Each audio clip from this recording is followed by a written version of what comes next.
Imbes na honeymoon ang gawin nila, nilapagan pa nga ito ng annulment. Pero 4 na taon nang lumipas, sa airport muli silang nagkita. Bit-bit ng babae ang kambal, habang ang lalaki lumuhod at nagmamakaawa. Malawak ang ngiti ni Yumi dahil sa wakas, natuldo ka na rin ang kanyang 10 taong paghihintay upang makasama habang buhay ang lalaking minahal niya. Nasa harapan sila ngayon ng altar, handang manumpa habang buhay nilang pagsisilbihan ng isa't isa. Ngunit nang lingunin niya si Alonzo, agad na naglaho ang kanyang ngiti. Malamig ang ekspresyon ng binata, ngunit kitang-kita niyang nagliliyab nitong mga mata sa galit. Alonzo! Mahinang tawag nga niya sapat na upang marinigin ito.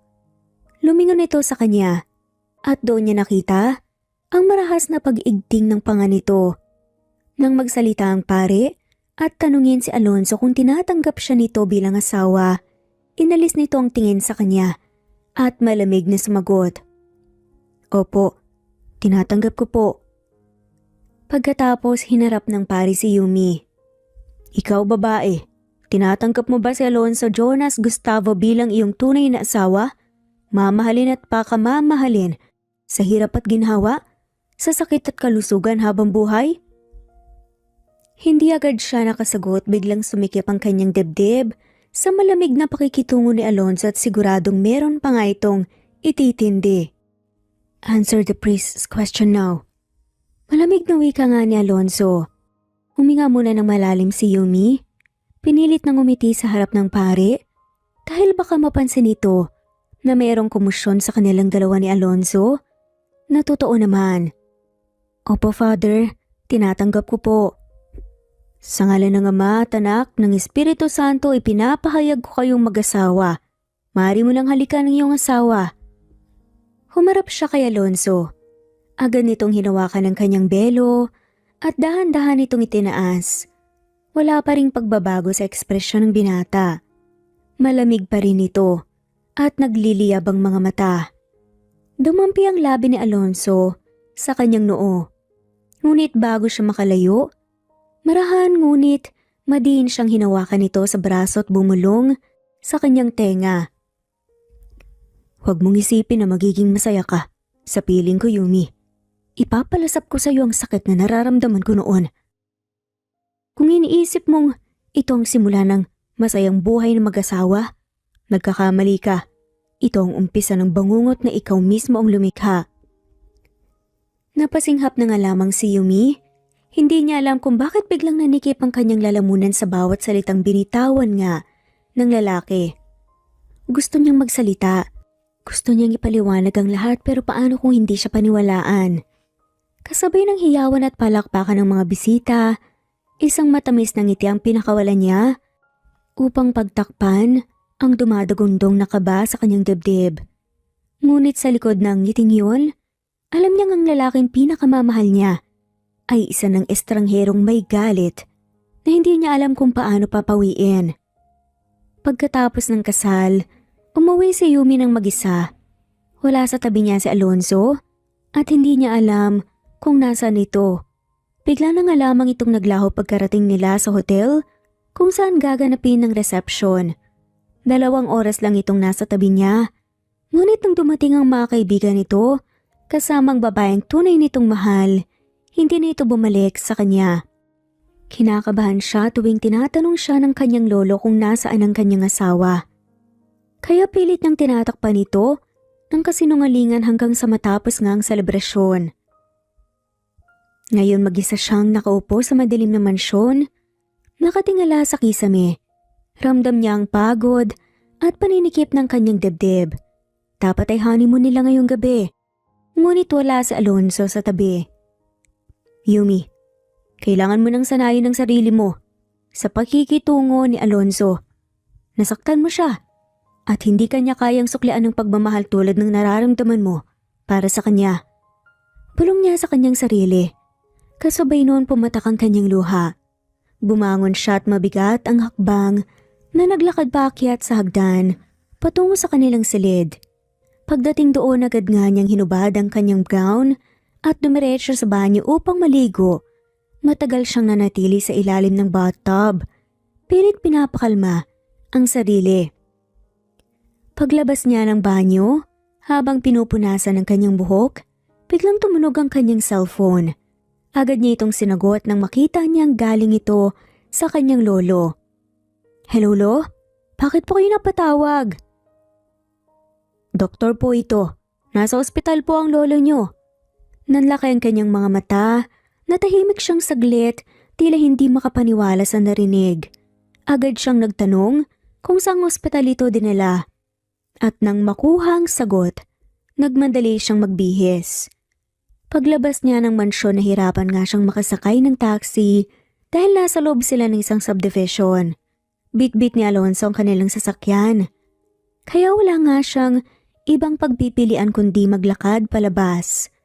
Pagkalabas ng subdivision, agad siyang nilapitan nga ng guard. "Oh, Mrs. Gustavo, ayos lang po ba kayo?" Ayos lang ako. Pwede mo ba akong ipara ng taxi, emergency kasi?" Sagot niya at hinihingal nga sa pagmamadali. Mabilis namang pumara ng taxi ang guard at agad siyang sumakay. Habang nasa loob ng sasakyan, hindi niya mapigil ang kaba at takot na bumalot sa kanyang dibdib. Hindi siya mapakali hanggat hindi niya nalalaman ang kalagayan ng kanyang lolo. Pagdating niya sa ospital, mabilis siyang lumapit sa front desk. "Nasaan po ang kwarto ni Isidro Romualdez?" Tinignan ng nurse ang record at sinabi ang numero ng kwarto. Hindi na nga siya nag-aksaya pa ng oras at agad siyang tumakbo patungo doon. Pagbukas niya ng pinto, bumungad sa kanya ang doktor at ilang nurse na sinusubukang i-revive ang kanyang lolo. Nanginginig siya habang nakatayo sa pintuan, umaasang aabot pa siya. Ngunit talang segundo lang ang lumipas. Tumigil ang doktor at malungkot siyang tinignan. "Pasensya na. Pumanaw na siya dahil sa atake sa puso." Diretsahang saad ng doktor. Biglang lumubog ang kanyang dibdib. Nanghina ang kanyang tuhod at napaluhod siya sa sahig. Hindi alintanang mga luhang bumagsak sa kanyang muka. Paulit-ulit niyang tinawag ang kanyang lolo, umaasang magigising ito. Isang nurse ang lumapit at inalalayan nga siyang makatayo. Dahan-dahan siyang inilapit sa kama at doon nga niya hinayaang bumuhos ang kanyang damdamin. Hinawakan niyang malamig na kamay ng kanyang lolo at mahigpit itong niyakap. "Lolo, bakit niyo po ako iniwan? Sabi niyo po hihintayin niyo po akong dumating. Sabi niyo lalaban kayo, bakit hindi niyo ako hinintay?" Mahina nga niyang bulong. Patuloy ang pagtulo ng kanyang luha habang pilit niyang isinisiksik sa isipang wala na nga talaga ang taong nagalaga sa kanya. "Akala ko makakasama pa kita sa kaarawan ko sa susunod na buwan. Akala ko makikita mo pa ang katuparan ng mga pangarap ko. Lolo, paano na ako? Paano na ako kung wala ka?" Ilang minuto siyang nanatili roon. Mahigpit na yakap ang katawan ng kanyang lolo. Hanggang sa muling pumasok ang isang nurse. Ma'am Yumi, paumanhin po sa abala pero kailangan na po nating pag-usapan ang pagpapalibing. Gusto niyo po bang ipakarimi ito ilibing si Ginoo Romualdez?" Napatingin siya sa kanyang lolo. "Ililibing na lang po." Malamig ang tugon nga niya, mahina ngunit matatag ang tinig. Alam niyang hindi magiging madali ang mga sumunod na araw, ngunit sa kabila ng sakit, alam niyang kailangan niyang magpatuloy kahit wala na ang kanyang lolo.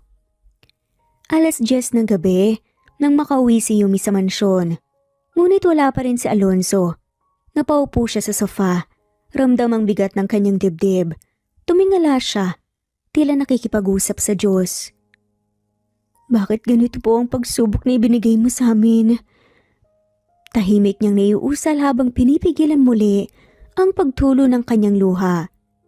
Ilang sandali siyang nakatulala hanggang sa unti-unting bumigay ang kanyang katawan sa pagod. Hindi niya namalaya na nakatulog na siya sa sofa. Ngunit sandali lamang yun dahil nagising siya nang maalimpungatan sa tunog ng makina ng kotse sa labas. Agad siyang napabangon. Mabilis na naglakad patungo sa pintuan upang salubungin si Alonso, pero nagulat siya nang makitang hindi ito nag-iisa. Kasama nito ang babaeng kahati niya kay Alonzo, si Pamela. Mahamo ang mukha nito, balingkinita ng katawan at mas matangkad kesa sa kanya. Hanggang dibdib lang siya ni Alonzo. Ngunit si Pamela ay umaabot hanggang ilong nito. Napatigil si Yumi sa kinatatayuan niya. Tila napako ang kanyang mga paa sa sahig. Pinagmasdan niya si Alonzo ngunit hindi nga siya nito tinignan. Dire-diretso lamang ito sa paglalakad papasok sa mansyon. Habang si Pamela, nakasunod dito, may bahagyang ngiti sa labi. Bakit niya dinala rito si Pamela? Ramdam niya ang kirot sa dibdib ngunit pinilit niyang panatilihin ang kanyang composure. Bago pa man makalabas si Alonzo sa kanya, lakas loob niyang tinawag ito. Alonzo. Mahina ngunit puno ng emosyon ang kanyang titig. Sa wakas huminto si Alonzo at dahan-dahan itong lumingon sa kanya ngunit malamig ang tingin nito. Walang bahid ng emosyon. Anong ginagawa niya rito? Tanong ni Yumi at pilit pinapanatili ang normal na tono ng kanyang boses. Bahagyang umiti si Pamela bago hinawakan ang braso ni Alonzo. Animoy sinasadya ang kilos nito upang ipakita kay Yumi ang koneksyon nila. Dito siya matutulog. Malamig ang sagot ni Alonzo. Diretso ang tingin sa kanya. Kung may problema ka, mas mabuting masanay ka na. Parang binuhusan nga ng malamig na tubig si Yumi sa narinig. Hindi niya akalain na aabot sa ganito si Alonzo. Alam niyang galit ito sa kanya, pero hindi niya inaasahan na ipapamukha sa kanya ang relasyon nito kay Pamela at sa mismong tahanan nilang mag-asawa. Alonzo, asawa mo ko. Mahina nang sabi. Pilit na pinipigilan ng luhang namumuo sa kanyang mga mata. Hindi mo pwedeng dalhin dito ang ibang babae. Malamig ang naging tugon ni Alonzo. Asawa? Hindi mo kailangan ipaalala sa akin yan, Yumi. Pero tandaan mo din, hindi mo ako pagmamay-ari. Wala kang karapatang diktahan kung sinong isasama ko sa bahay na to. Lalong nadurog ang puso ni Yumi. Alam niyang hindi madaling magbabago ang nararamdaman ni Alonzo. Bago pa man siya makasagot, hinawakan ni Pamela ang kamay ni Alonzo at hinila ito paakyat ng hagdan. Tara na mahal, pagod ka na rin. Kailangan mo magpahinga. Anito at may malambing na tono ngunit may bahagyang kitslap ng panunuya sa mga mata nito habang nakatingin kay Yumi. Wala nang nagawa pa si Yumi kundi ang manood na nga lamang habang ang lalaking mahal niya ay papalayo sa kanya. Kasama ang babaeng mas pinili nga nito. Nang tuluyan ang mawala sa kanyang paningin si Alonzo at Pamela, hindi na nga niya napigilan ang pagbagsak ng kanyang luha. Mahigpit niyang niyakap ang sarili. Sinusubukang pigilan ng panginginig ng kanyang katawan. Hanggang kailan ko ba siya titiisin? Tanong niya sa sarili. Habang ang puso niya ay tuluyang nadudurog sa sakit. Nanatili si Yumi sa kinatatayuan niya. Pilit nilalabanan ng sakit na unti-unting gumugupo nga sa kanya. Hindi niya akalain na sa unang gabi ng kanilang kasal ay mararanasan niya ang ganitong klaseng pang-aapi mula kay Alonzo. Dahan-dahan siyang napaupo sa sofa, niyakap ang sarili habang patuloy sa pagpatak ang kanyang mga luha. Alam niyang hindi siya dapat magpatalo. Hindi siya dapat sumuko. Ngunit paano niya kakayanin ang lahat kung mismong asawa niya ang nagpaparamdam sa kanya na wala nga siyang halaga? Lumipas ang ilang minuto bago siya tuluyang nakabangon. Nagpa siyang umakyat sa kwarto nila ni Alonzo. Umaasang kahit papaano'y nandoon ito. Ngunit nang marating niya ang pintuan, nakita niyang nakasarito. At hindi lang basta sarado, nakalock ito mula sa loob. Napakagat siya ng labi upang pigilan ang pagiyak. Alam niyang nasa loob si Alonzo, kasama si Pamela. Hindi niya man marinig ang anumang ingay mula sa loob, sapat na ang katotohanan hindi nga siya ang kasama ng kanyang asawa sa unang gabi ng kanilang kasal na dapat silang nag-honeymoon. Marahan niyang itinukod ang kanyang noo sa pinto. Alonzo, bakit mo nagagawa to? Bulong niya. Ngunit alam niyang hindi niya makukuha ang sagot na nais niyang marinig. Maya-maya pa isang mahina ngunit marahas na hikbi ang kumawala mula sa kanyang labi. Hindi na nga niya kinaya. Tuluyan siyang bumigay. Dahan-dahan siyang lumakad palayo sa pinto at bumaba pabalik ng sala. Doon siya naupo mula sa sofa. Pilit na pinipigilan ng sarili na magpakalunod sa sakit. Ikaw ang pinakasalan, pero iba ang ka-honeymoon ngayong gabi. Bulong niya sa kanyang sarili at bago nga ipikit ang mga mata. Kinaumagahan nagising na nga lamang siya sa sikat ng araw na tumama sa kanyang pisngi. Agad siyang napabangon. Ramdam niya pa rin ang sakit sa mga mata niya dahil sa magdamag na pagiyak. Magandang umaga, Yumi. Sana maganda ang tulog mo. Agad siyang napalingon nang marinig ang boses ni Pamela. Nakasuot ito ng apron at may mga pagkain sa lamesa na dapat nga siya ang nag-aayos para kay Alonzo. Ngunit dahil sa sobrang pagod, hindi siya nagising ng maaga. Mas lalo pang sumama ang timpla niya nang makita ang mga hiki sa leeg ni Pamela. Hindi na nga niya kailangan pang tanungin kung bakit meron ito. By the way, plano ko at ni Alonzo na magkasama kami buong araw. Sana ayos lang sa'yo. Dagdag pa nga nito, ang tono ay may kasamang panunukso. Napakagatlabi na nga lamang si Yumi at para bang ang bawat salita ni Pamela ay isang matalim na kutsilyo na dumiretso sa kanyang puso. Napabuntong hininga na nga lamang siya at pilit nang umiti sa harap ng babae. May magagawa ba ako, Pamela? Kung nagdesisyon na ang asawa ko na mas gusto kanyang kasama, nakabit niya kaysa sa akin? Gusto niyang palakpakan ang sarili. Hindi niya inaasahan na magiging gano'n ang mga salitang lalabas sa kanyang bibig. Nawala ang ngiti sa labi ni Pamela ngunit bago pa nga ito makapagsalita, isang malamig na tinig ang pumukaw sa kanilang pansin. Alonzo, good morning. Naghanda ako ng breakfast, tara kain na tayo? Malambing na sabi pa nga ni Pamela habang lumalapit kay Alonzo. Tumingin si Yumi sa asawa, ngunit wala nga siyang natanggap na kahit na anong reaksyon mula rito. Alonzo, dito mo ba talaga balak itirang babae niyan? Walang sagot. Ang tanging tugon na nakuha niya ay ang tahimik na pag-upo nga ni Alonzo sa mesa at ang pagtanggap ng plato mula kay Pamela na hindi siya nilingon para hingan ng paumanhin. Habang patuloy na nag-aasikaso si Pamela, nanatili si Yumi sa isang sulok. Nagkasubong nga ang mga kamay habang pinipigilan ng matinding galit. Dahan-dahan niyang iniwasan nang tingin nga at nagdesisyong umakyat sa taas. Kinuha niya ang ilang damit bago tumuloy sa guest room. Ngunit pagkapasok, agad niyang napansin ang magulong kama. Nanikip ang dibdib niya at halos mawala ng hininga. Yumi, kaya mo to. Magpakatatag ka. Huwag mong hayaang magtagumpay siya. Ikaw ang may karapatan. Pwede mong kasuhan si Pamela kung hindi siya titigil. Mag-focus ka sa pagpapalibing ng lolo mo. Bulong niya sa kanyang sarili. Naglakad siya papunta sa aparador at kumuha ng ilang damit. Pagkatapos lumabas siya ng kwarto at dumiretso sa guest room. Doon siya nagkulong ng ilang oras. Ayaw niyang bumaba sa sala. Nagdesisyon siyang bumaba bandang 12:00 ng tanghali. Wala sina Alonzo at Pamela. Lumabas siya upang tignan kung naroon ang sasakyan ng asawa pero wala ito. Saan kaya sila pumunta? Bulong niya sa kanyang sarili habang nakatingin sa gate. Biglang kumulo ang kanyang tiyan kaya napahimas nga siya sa sikmura.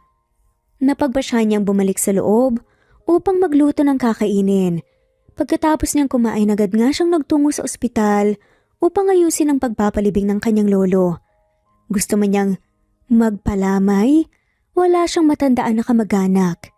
Hindi rin niya alam kung nasaan ang kanyang mga magulang dahil iniwan siya nung sanggol pa lamang siya. Ang lolo't lolo lang niya ang nag-aalaga sa kanya. Nang mag-high school siya, pumanaw naman ang kanyang lola. Kaya ang lolo na nga lamang niya ang naging gabay niya.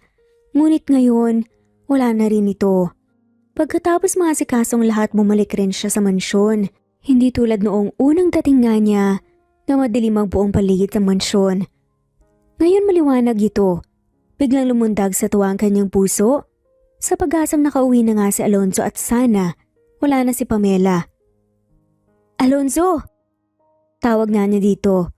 Nakaupo ito sa sofa, nakasuot ng salamin at may hawak na papel. Nagkalat din ng ilang dokumento sa mesa. "You're here." Dagdag pa nga niya. "Of course, this is my house." Malamig na sagot naman nito. Saglit lamang siya nitong tinignan bago muling ibinaling ang atensyon sa mga papeles. "Ipagluluto kita." Malamig na sadama ni Yumi. "Hindi na kailangan." Naitikom nga ni Yumi ang kanyang bibig, ngunit sinubukan pa rin niyang maging magiliw. Lumapit siya kay Alonzo. "Kung may kailangan ka, tawagin mo lang ako. Responsibilidad kong alagaan ka dahil asawa mo pa din ako." "You are really taking this marriage seriously, huh?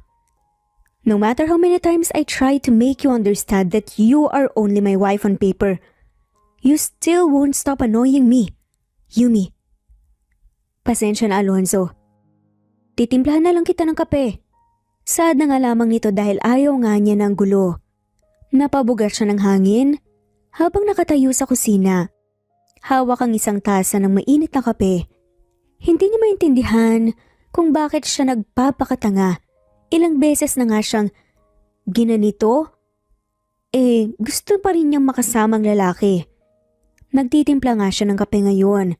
Sa lalaking hindi naman siya matitigan ng maayos. Ay, ang tanga ko rin talaga minsan eh. Bulong niya sa sarili bago lumabas ng kusina. "Ito na yung kape mo." Hindi man lamang siya nilingon ng lalaki. Napairap si Yumi ng bahagya pero dahil likas siyang makulit, inilapag niya ang tasa sa mesa. "Kahit hindi mo kailangan, nandyan na yan." Sa kasamaang palad sa paglapag nga niya, nang tasa na dulas ang kamay niya at natapon ng kape, diretso sa papeles ni Alonzo. Mabilis nga siyang napaatras ng laki ang mga mata, agad niyang dinampot ang isang tissue sa mesa pero bago pa nga niya matuyo ang natapong kape, hinablot ni Alonzo ang papel at marahas na inihagis ito sa gilid. "Ano bang ginagawa mo?" Napakurap si Yumi. Hindi niya alam kung maiiyak ba siya o mas maiging batukan na nga lamang ang sarili. "Aksidente lang yun. Hindi ko sinasadya." Sad na nga lamang ni Yumi. Bigla nitong dinampot ang tasa na may natitira pang kape na konti. "Pwede ba? Pagdahan-dahan ka naman." Huminga ng malalim si Yumi. Pinilit nga niyang pakalmahin ang kanyang sarili.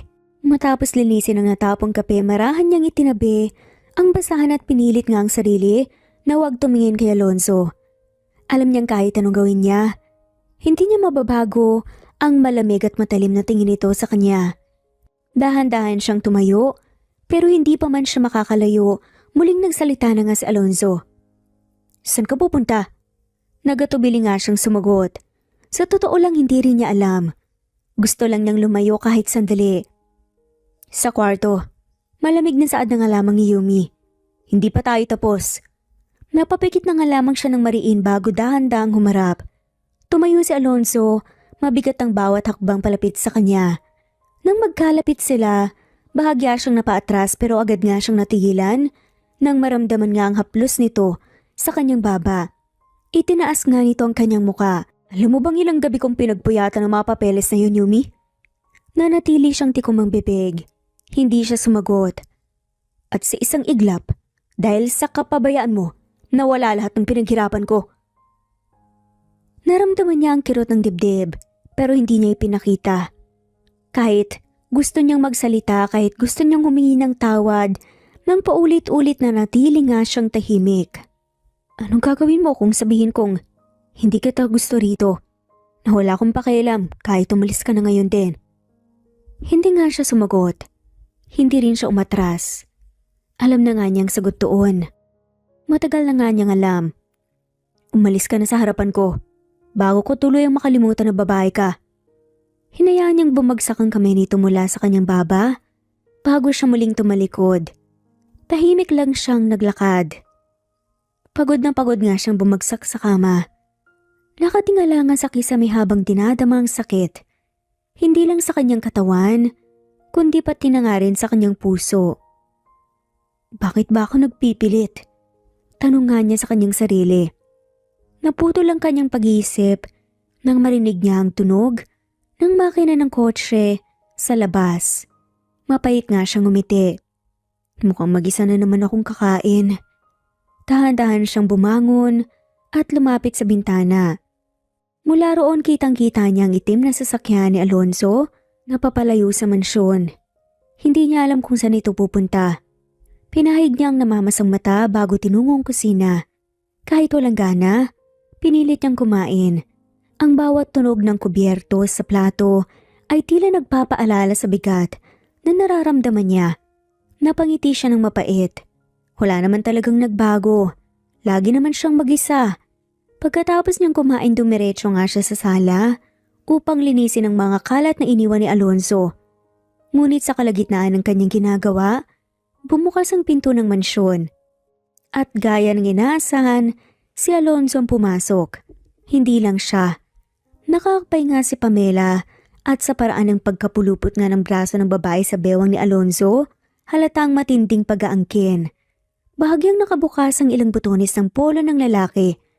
Napayuko na nga lamang si Yumi. Napako sa tatayuan.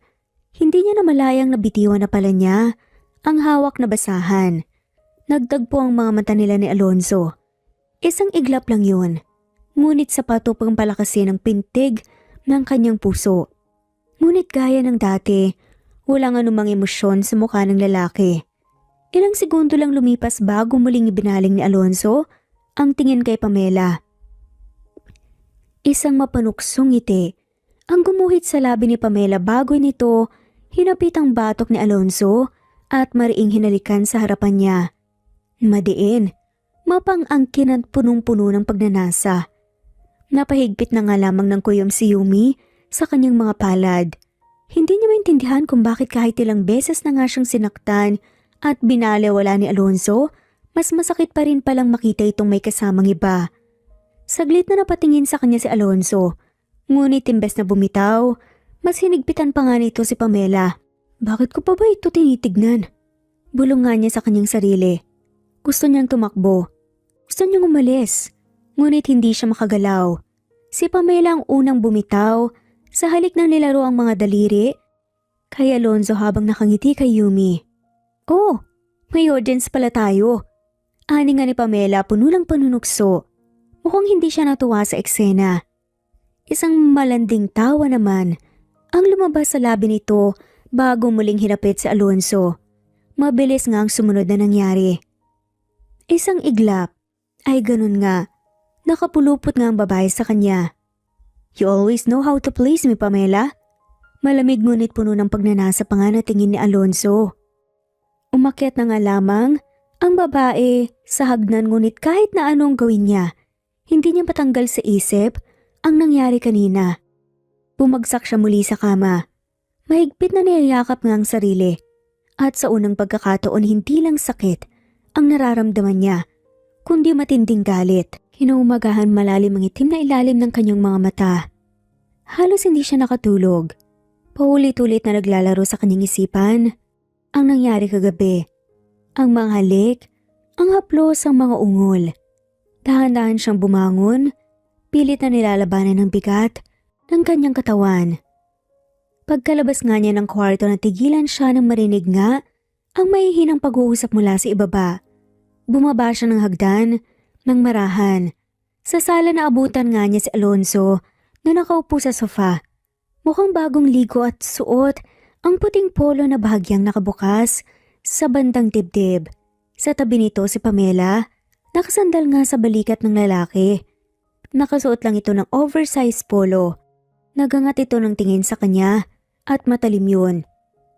Fix yourself, Yumi. Mamaya darating si Lola. Kung gusto mong magsumbong, gawin mo. Hindi kita pipigilan. Baka sa ganung paraan, mas mapadali pa ang annulment papers natin. Naparunok siya nang marinig ang salitang annulment papers. Yun ang isa sa mga bagay na pinakakatakutan niya. Pilit nga siyang umiti at iniba na nga lamang ang usapan.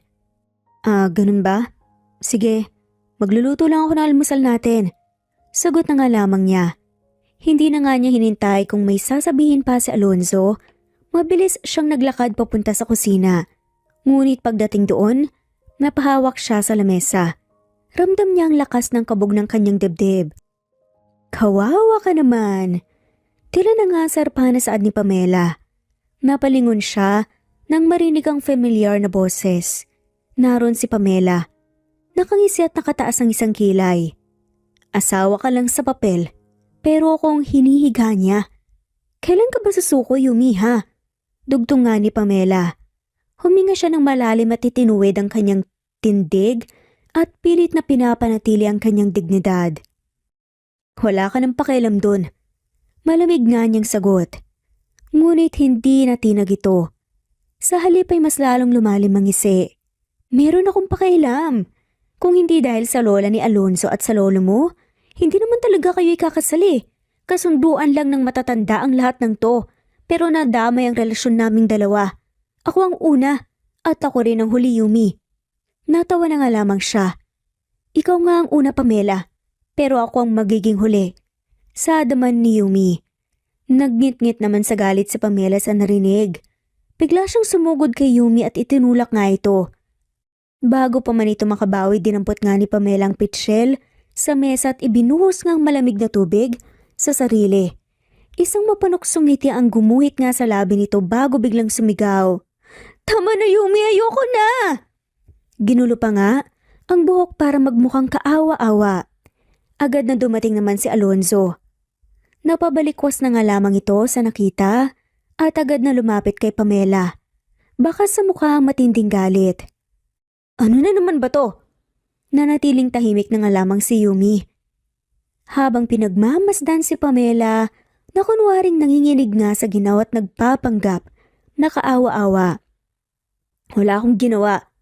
Kalmadong sagot na nga lamang niya. Wala? Tinulak mo nga ako oh. Tapos binuhusan mo pa ng tubig. Ano bang kasalanan ko sa'yo? Singit naman ni Pamela. Naningkit ang mga mata niya. Alam niyang drama lang to ni Pamela pero alam din niyang hindi siya paniniwalaan ni Alonzo. Ikaw ang nagtapon ng tubig sa sarili mo. Pero bago pa nga siya makapagsalita ulit, hinawakan na nga lamang siya ni Alonzo. Magpapalit na ako ng damit, tapos magluluto ako. Saad na nga lamang ni Yumi. Nang marating niya ang guest room, ay agad siyang pumalit ng damit at bumalik din sa sala ngunit wala na nga doon ang dalawang narinig niya. Sa tunog nga ng makina ng kotse, napabuntong hininga na nga lamang siya. Umalis na naman si Alonzo at gaya ng dati, wala siyang ideya kung kailan ito babalik. Pumunta na nga lamang siya ng kusina at nagluto nga ng simpleng almusal. Nang marating niya ang guest room, ay agad siyang pumalit ng damit at bumalik din sa sala ngunit wala nga doon. Ang dalawa, narinig niya sa tunog ng makina ng kotse. Napabuntong hininga na nga lamang siya. Umalis na naman si Alonzo at gaya ng dati. Wala nga siyang ideya kung kailan ito babalik. Pumunta na nga lamang siya sa kusina at nagluto ng simpleng almusal. Matapos siyang kumain nagsimula na nga siyang maglinis ng mansyon. Abala nga siya sa pagpupunas ng mesa nang biglang marinig ang doorbell. Agad siyang nagmamadaling umabas. Pagbukas nga niya ng gate, bumungad sa kanyang isang mamahaling van. Ilang segundo lang bumukas nga ang pinto nito at bumaba ang isang matikas na babae na kahit na may edad ay halatang pinanatili nga ang pagiging elegante. Si Doña Esperanza, walang iba kundi ang lola ni Alonzo. Magandang umaga po, Doña. Ngumiti ang matanda at marahang hinawakan ng kamay niya. Yumi, iha, hindi mo kailangan tawagin akong Doña. Lola na lang. Bahagyang napangiti si Yumi at tumango. Pasok po kayo, Lola. Pinapasok niyang matanda at napansin ang paraan ng pag-ikot ng tingin nito sa buong lugar. Parang sinusuri kung maayos ang lahat. Nang makarating sila sa sala, muling nagsalita ang matanda. Nasaan nga pala si Alonzo? Sasagot na nga sana si Yumi nang marinig nga nilang mabigat na yapak ng paa na galing kay Alonzo. Lola, saad nga ni Alonzo. Lumapit ito at ginawaran ng halik sa pisngi ang matanda. Tinignan siya ni Doña Esperanza bago bahagyang umirap. Aba, saan ka galing? Kanina pa ako dumating, iho ah. Pagbibiro nga ng matanda at napakamot na nga lamang si Alonzo ng batok. May inayos lang po ako saglit. Pinagmasdan sila ng matanda bago ngumiti at marahang tinapik ang kamay ni Yumi. Halika, umupo tayo. Nang makaupo silang tatlo sa sala, hindi na nagpaligoy-ligoy pa ang matanda. Gusto ko lang malaman kung kumusta na kayong dalawa. Maayos bang pagsasama niyo bilang mag-asawa? Napasinghap si Yumi. Hindi niya alam kung paano sasagutin ang tanong nito, kaya napatingin siya kay Alonzo. Nagulat nga siya nang biglang umakbay ito sa kanya. Siyempre naman po Lola, maayos na maayos po. Masiglang tugon ng mga lamang ng lalaki. Napatingin si Yumi sa braso nga nitong nakapulupot sa balikat niya. Parang wala lang nangyari kanina. Mabuti kung ganun. Tumango ang matanda bago lumabas ang pilyang ngiti sa labi. Pero apo, alam mo naman na matagal ko nang hiling, di ba? Lola, huwag mong sabihin na gusto mo na ng apo. Siyempre naman, ano pa bang hinihintay niyo? Tanong nga ng Donya. Namula si Yumi sa sinabi ng matanda. Hindi nga ito makasagot. Ngunit bago pa nga siya makapagpaliwanag, mas hinigpitan ni Alonzo ang akbay sa kanya at may mapanuksong ngiti sa labi. Sige po Lola. Baka sa susunod na bisita niyo po may magandang balita na kami sa inyo. Mas lalong lumakas ang pintig ng puso ni Yumi. Gusto niyang kontrahin si Alonzo, pero nasa harapan nga nila si Doña Esperanza. Kaya sa halip na magprotesta, nanatili na nga lamang siyang tahimik. Ramdam ang init ng kanyang muka habang napapaisip kung anong naglalaro sa isip ng kanyang asawa. Napangiti ng husto si Doña Esperanza sa sagot ni Alonzo. Halata sa kanyang mga matang excitement si ideya ng pagkakaroon ng apo. Nako, mabuti naman kung ganun. Alam nyo, wala na akong ibang mahihiling pa kundi makita kayong dalawa na bumuo ng sarili niyong pamilya. Natahimik na nga lamang si Yumi. Pilit pinapakalma ang sarili. Hindi niya inasahan na sasakyan nito ang usapan tungkol sa pagkakaroon ng anak. Napalunok na nga lamang siya at hindi maiwasang mapatingin sa lalaking katabi. Si Alonzo naman ay mukhang enjoy na enjoy sa pagkailang nga niya. Lola, baka masyado pang maaga para pag-usapan yan. Maaga? Naku iha, wala nang maaga ngayon lalo na nagkakaedad na kayo. Kaya bumuo na kayo mamayang gabi. Napanganga na nga lamang si Yumi sa dire-diretsyong saad ng matanda. Lola, hayaan mo na muna si Yumi, nahihiya lang yan. Natawa na nga lamang ang Donya bago hinawakan ng kamay ni Yumi. Iha, wala ka dapat ikahiya. Normal lang naman na pag-usapan natin to. Pero tandaan mo, ang isang magandang pamilya, nagsisimula sa magandang samahan.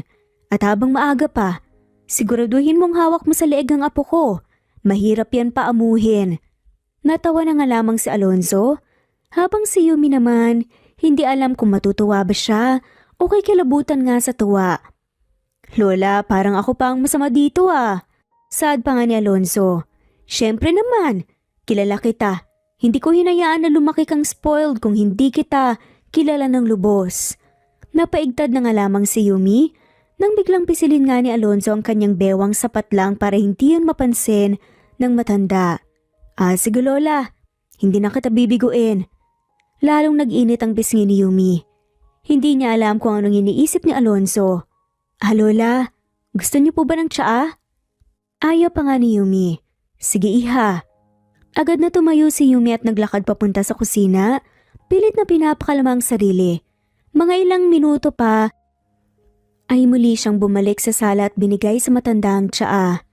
Nagpatuloy ang kanilang kwentuhan hanggang sa nagpaalam na nga si Alonzo. Napapasok nga sa opisina, kaya silang dalawa na nga lamang ang naiwan. Ang sarap ng timpla mo iha. Siguradong laging ganado si Alonzo sa bahay kapag ganito kasarap ang inihain mo. Saad nga ng Donya. Salamat po Lola. Natutuwa po ako na nagustuhan ninyo. Oo nga pala. Iha, may gusto sana akong itanong sa'yo. Ano po yun Lola? Hinawakan ng matanda ang kanyang kamay at marahang pinisil. Tungkol to sa iyong lolo. Nanlaki mga mata ni Yumi. Agad na bumilis ang tibok ng kanyang puso. Gusto ko sana siyang makita. Hindi kasi naging maayos ang usapan naming dalawa nung araw ng kasal niyo. Kamusta na siya? Baka pwede mo akong samahan sa kanya minsan. Napalunok na nga lamang si Yumi. Biglang bumigat nga ang kanyang dibdib. Hindi niya alam kung paano ipapaliwanag sa matanda na wala ng kanyang lolo at sa susunod na araw ang libing nito. Lola. Sad nga ni Yumi. Napansin ni Doña Esperanza ang biglang pagbagsak ng tono ng boses niya. Bakit iha? May nangyari ba? Napakagatlabi ng alamang si Yumi at hindi niya alam kung dapat ba niyang sabihin ng totoo. Natatakot siyang baka atakihin din sa pusong matanda kapag nalaman ito. Napayuko siya at mahigpit na hinawakan nga ang laylayan ng kanyang damit. Lola, si Lolo pumanaw na. Saglit ang katahimikan nga na bumalot sa pagitan nila. Kitang-kita niya kung paano nawala ang ngiti sa mukha ng matanda. Napakurap si Doña Esperanza, tila hindi makapaniwala sa kanyang narinig. Anong sinabi mo, iha? Pumanaw na po siya, Lola. Inatake siya sa puso dahil na nga rin po sa katandaan. Halos hindi gumalaw ang Donya. Nakatingin lang ito sa kawalan, tila iniisip kung paano yun nangyari nang hindi nga niya namamalayan. Hindi maaari. Kagabi lang iniisip kong tawagan siya. Akala ko magkikita pa kami. Nanginginig ang kamay ng matanda habang marahang tinakpan ang kanyang bibig. Napansin ni Yumi ang pagluha nito. Bakit walang nagsabi sa akin? Bakit ngayon ko lang to nalaman? Lalong bumigat ang pakiramdam niya. Napayuko siya. Pakiramdam niya ay kasalanan niya. Pasensya na po, Lola. Hindi ko po alam kung paano po sasabihin sa inyo na takot po ako na baka mahirapan kayong tanggapin. At nakalimutan ko rin po. Dahan-dahang umiling si Doña Esperanza. Pilit pinipigil ang paghikbi. Bakit siya pumanaw nang wala ako sa tabi niya, iha? Mahalaga sa akin ang lolo mo. Hindi nga niya napigilan ang paghagulgol. Pasensya na po. Madalas niya po kayong banggitin, Lola. Lagi po niyang sinasabi na isa kayo sa pinakamagandang bahagi ng kanyang buhay. Ibig sabihin, mahalaga rin po kayo sa kanya. Lalong bumagsak ang luha ni Doña Esperanza. Maya-maya pa pinahid nga niya ang kanyang luha at pilit ngumiti. Salamat, iha. Salamat sa pagsabi sa akin. Napangiti si Yumi kahit ramdam niya ang bigat sa kanyang dibdib. Alam niyang hindi madaling kalimutan ng isang taong naging bahagi ng buhay mo sa mahabang panahon. Nagtagal pa nga sila sa sala. Tahimik na nagluluksa. Hanggang sa tuluyan na nga bumalik ang matanda sa kanyang sasakyan, dala ang bigat ng balitang kanyang natanggap. Nang maisara ni Yumi ang pinto, hindi niya maiwasang makaramdam ng panghihina. Napabuntong hininga na nga lamang siya at napagdesisyon ng pumunta sa guest room upang magpahinga. Umaasa nga siyang kahit paano ay mababawasan ng sakit na dinadala niya. Pagkaraan ng ilang oras, nagising si Yumi mula sa maikling pagkakaidlip. Bumangon siya mula sa kama at lumabas ng kwarto. Ngunit natigilan siya nang makita si Alonso sa sala. May hawak na maleta. Habang inaayos ang mga gamit nito, agad siyang lumapit. Saan ka pupunta? Hindi kaagad sumagot si Alonso. Patuloy lang sa pag-aayos ng kanyang bag. Napansin ni Yumi ang seryosong ekspresyon nito, kaya lalo siyang kinabahan. Alonso, alis ka? Bumuntong hininga ang lalaki bago siya nilingon. May business trip ako sa Baguio. Nanatiling nakatitig lamang si Yumi sa kanya. Hindi makapaniwala sa biglaang balita. Business trip? Kailan mo pa balak sabihin sa akin yan? Ngayon ko nga sinasabi, diba? Hindi pa ako nakakaalis, diba? Napaismid siya. Akala ko kung ano na. Bigla na lang kasing may dalang maleta. Tumaas ang kilay ni Alonso. Halatang hindi natuwa sa sinabi niya. Ano bang iniisip mo? Na maglalayas ako sa sarili kong pamamahay? Hindi siya kaagad nakasagot. Medyo awkward nga niyang hinawakan ng laylayan ng kanyang damit bago tumingin sa maleta nito. Pasensya na. Kailan ka babalik? 2 linggo. Napalunok siya. 2 linggo? Pakiramdam niya ay ang tagal na nga nun. Mamimiss kita, Alonso. Hindi ito sumagot. Tahimik lang nitong tinapos ang pagliligpit hanggang sa tuluyan na nga siyang tinalikuran at lumabas ng mansyon. Sinundan niya ito ng tingin habang naglalakad patungo sa sasakyan. Alonso.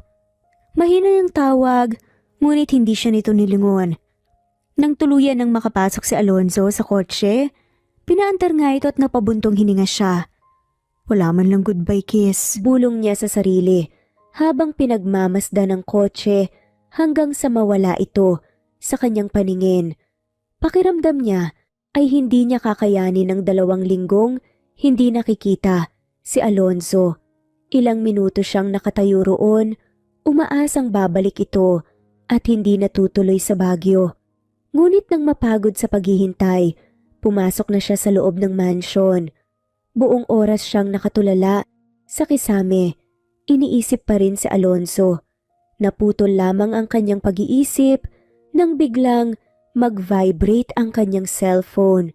Kinuha niya ito mula sa side table at tiningnan ang notification sa Instagram. Nakatag siya sa isang post. Pagkabukas niya ng app, nabitawan niya ang cellphone sa kanyang mukha dahil sa gulat. Ano to? Nanginginig ang kamay niyang muling kinuha ang cellphone. Sa screen, kitang-kita ang isang larawan. Si Alonzo at si Pamela na magkasama sa loob ng eroplano hanggang sa paglapag sa Baguio. Dahan-dahan na umagos ang luha sa kanyang mga mata. Business trip? Pero ibang trabaho palang inaasikaso mo, Alonzo. Mahina niyang bulong, nanginginig nga ang boses. Pakiramdam niya ay parang gusto na lang niyang sumuko, ngunit naalala niya ang hiling ni Doña Esperanza. Napahawak siya sa tiyan niya at napapikit. Baka ang pagkakaroon ng anak kay Alonzo ang siyang daan para masalba ko ang kasal naming dalawa. Lumipas ang 2 linggo at walang araw na hindi nakakatanggap si Alonzo ng text message, email o larawan mula kay Yumi.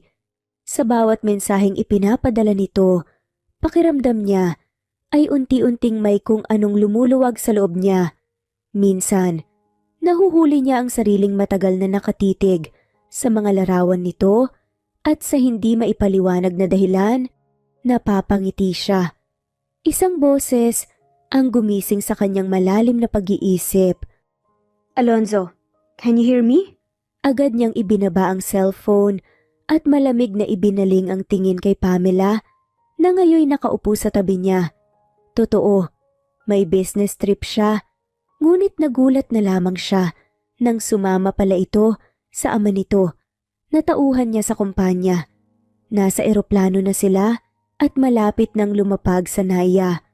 3:00 sila, umalis mula sa Baguio.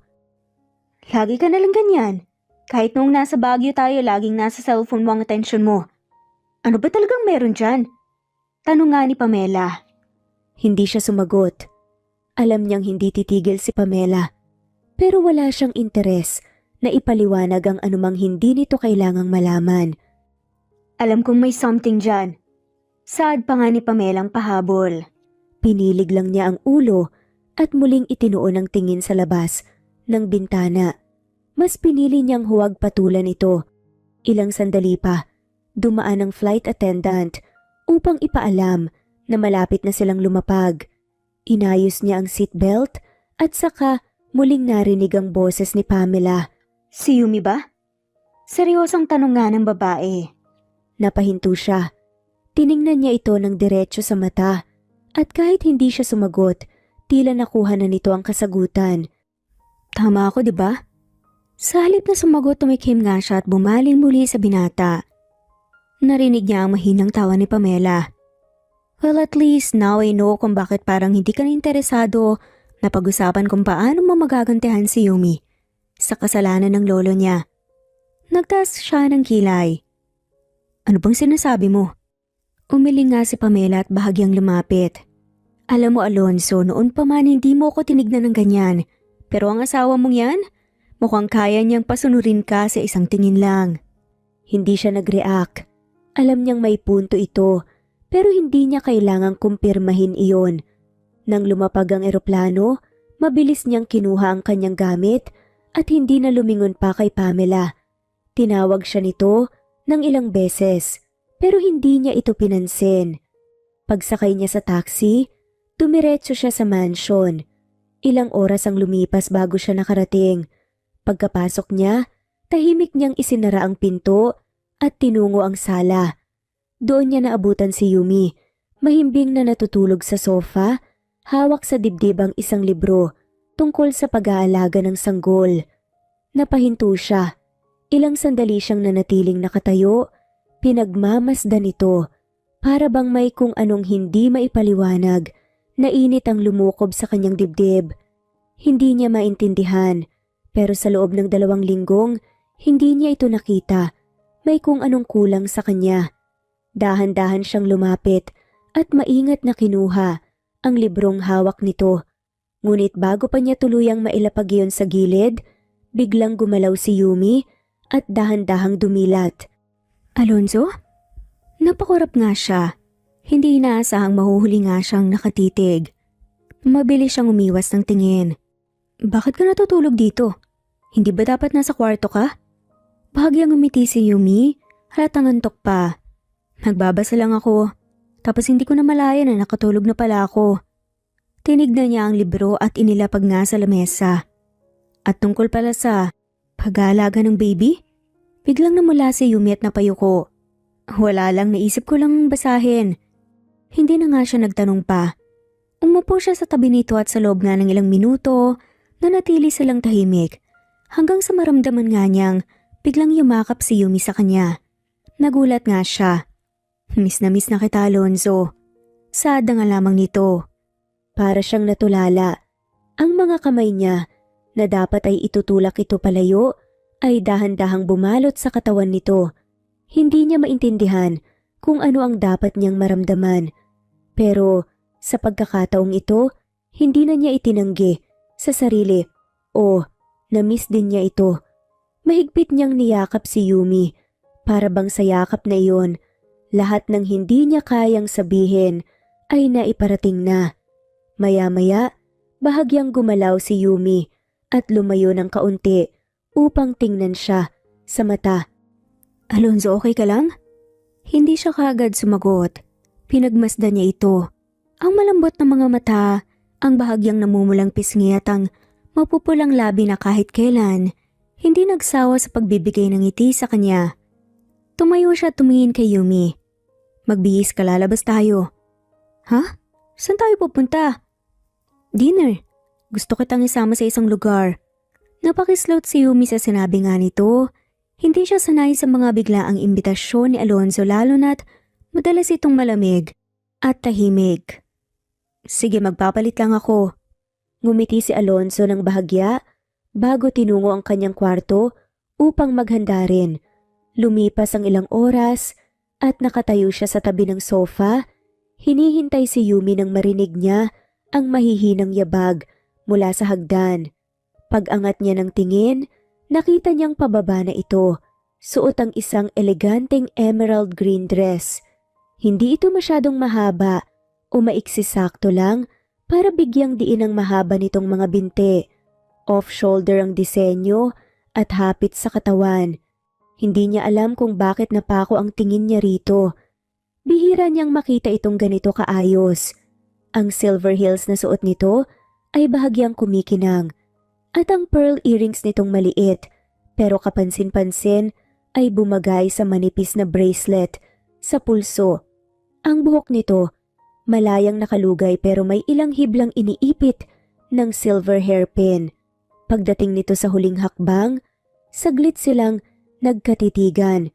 Agad niyang ibinalik ang tingin sa relo at malamig na nagsalita. Tahimik lang siyang naglakad papunta sa pinto at pinagbuksan si Yumi ng pinto ng kotse. Pagdating nila sa isang mamahaling restaurant, tahimik na naupo si Alonzo sa kanyang upuan. Kasunod si Yumi. Kaunti lamang ang tao sa paligid, karamihan ay magkasintahan, na tila walang ibang mundo kundi ang isa't isa. Hindi niya maintindihan kung bakit niya napiling dalhin si Yumi. Habang naghihintay ng pagkain, wala siyang imik. Mula sa gilid ng kanyang mata, napansin niyang abala si Yumi sa pagmamasid sa paligid. Tila nasisiyahan sa ambience ng lugar. Hindi niya alam kung dapat ba siyang magsalita o hayaan na lang ang katahimikan sa pagitan nila. Maya-maya, isang ingay ang pumuno sa restaurant. Nilingon niya ang pinagmulan ng sigawan at palakpakan isang lalaki ang nakaluhod sa harap ng isang babae, hawak ang isang engagement ring. Nagsimula ng tumugtog ang violin sa background at agad niyang nakilala ang kanta, Perfect ni Ed Sheeran. Napansin niyang biglang sumigla si Yumi sa kanyang tabi. Mula sa kanyang paningin, nakita niyang sinundot siya nito sa braso, ngunit hindi siya agad tumingin. Ang sweet nila. Ang saya kaya na may nagpo-propose sa harap mo, ang romantic. Sad pa nga ni Yumi. Hindi siya sumagot. Nakatitig lang siya sa magkasintahan. Pinapanood kung paano tinanggap ng babae ang alok ng kasal. Walang emosyon ang kanyang mukha, ngunit sa loob niya may kung anong kumislot. Hindi niya maipaliwanag kung ano iyon, inggit ba? Saya para sa ibang tao? O isang bagay na hindi niya pa kayang pangalanan? Muli siyang tinapik ni Yumi. Ano, hindi ka ba natutuwa? Ang ganda kaya ng moment nila. Sa wakas binaling niya ang tingin kay Yumi na nakangiti. Napabuntong hininga siya bago umiling. Ikaw lang naman ang mukhang natutuwa rito. Bahagyang kumunot ang noon ni Yumi. Sasagot niya, ngunit hindi nga niya yun pinansin. Grabe ka naman. Hindi ka man lang naantig. Imbes na sagutin ito, ibinalik niya ang tingin sa kanyang pinggan at inabot ang baso ng tubig. Alam niyang may punto si Yumi, normal lang na matuwa sa ganitong klaseng sandali, pero para sa kanya, hindi iyon ganoon kasimple. Habang ang iba ay nagdiriwang sa pagmamahal, siya ay nananatiling tahimik. Hindi dahil wala siyang pakiramdam, kundi dahil hindi niya alam kung paano haharapin ang isang bagay na matagal na niyang iniiwasan. Habang patuloy ang palakpakan at sigawan ng ibang mga bisita sa restaurant, nanatili lang si Alonzo sa kanyang kinauupuan, hindi makasabay sa emosyon ng paligid. Napabuntong hininga siya at muling uminom ng tubig. Sa gilid ng kanyang paningin napansin niyang nakatitig pa rin sa kanya si Yumi, para bang hinihintay na may gawin siya o kahit papaano ay mag-react ng maayos. Wala ka talagang kaimo-emosyon, no? Hindi niya ito sinagot. Maya-maya dumating na nga ang kanilang pagkain. Tahimik niyang kinuha ang kubyertos at sinimulang kainin ng steak sa harap niya. Ikaw kaya, Alonzo, paano ka magpo-propose? Napahinto ang lalaki. Saglit ang ibinaba ang kubyertos at itinaas ang tingin kay Yumi na ngayon ay nakasandal na nga sa upuan at nakangiti ng pilyo. Bakit ko naman iisipin yan? Kasi parang ang boring mong mag-propose. Feeling ko business-like lang. Yung tipong Yumi, pakasalan mo ako, magandang investment to. Ganun. Nagtaas siya ng kilay. At paano mo naman nasabi na ganyan ang sasabihin ko? Tanong naman ni Alonzo. Humagikgik si Yumi at saka muling kumuha nga ng pagkain. Ewan, basta parang ang tigas mo kasi. Para bang hindi ka marunong maging romantic? Hindi siya agad nakasagot. Hindi niya alam kung matatawa o maiinis sa sinabi nito. Pero sa halip na patulan, nagpatuloy na lang siya sa pagkain. Habang lumilipas ang oras, unti-unting naging mas magaan ang atmosfera sa pagitan nila. Kahit na may ilang bagay siyang hindi kayang sabihin ng direkta, may isang bagay siyang napagtanto sa kabila ng lahat. Gusto niyang makasama si Yumi sa hapunang iyon. At sa unang pagkakataon, kahit hindi halata, isang maliit na ngiti ang sumilay sa kanyang labi. Nang makauwi sila, hindi na napigilan ni Alonzo ang sarili. Pagkasara pa lang ng pinto, agad niyang hinila si Yumi palapit, mahigpit na isinandal sa pader. Hindi na niya hinintay pang magsalita ito. Hinagkan niya ang malambot nitong labi, madiin, mainit at puno ng pag-aangkin. Ramdam niya ang bahagyang panginginig nito, pero hindi ito tumutol, bagkus. Naramdaman niyang gumanti ito sa halik niya. Masuyo ngunit may halong panggigigil. Napakapit si Yumi sa balikat niya, humihingal. Sabay sabing, Alonzo, mabigat ka. Mahinang sabi nito pero hindi siya natinag. Sa halip, pinilapat nga ang noo sa noon nito, pinagmamasdaan ng mapupulang labi, ang mga matang nalulunod sa init ng sandali. At anong gusto mong gawin ko, ha? Bulong niya at bahagyang hinihila nga ang buhok nito para lalong mapaangat ang muka. Gusto mong pakawalan kita? Hindi ito umimik, pero ang mahinang pagtango nito ay sapat na para tuluyan siyang bumigay. Agad niyang isinubsob ang mukha sa leeg nito. Hinagkan iyon ng mariin habang ang kamay niya'y gumagapang pababa sa bewang. Masuyong hinahaplos ang bawat kurbada. Alonso, daing nito, at lalo siyang nag-init sa tunog ng pangalan niya sa labi nito. Dahan-dahan niyang hinila ito papunta sa sofa. Pinaupo habang nakapatong siya sa ibabaw. Masuyong hinaplos niya ang pisngi nito, tinitigan ang bawat sulok ng mukhang hindi na niya kayang mawala pa sa buhay niya. Sabihin mo sa akin, Yumi.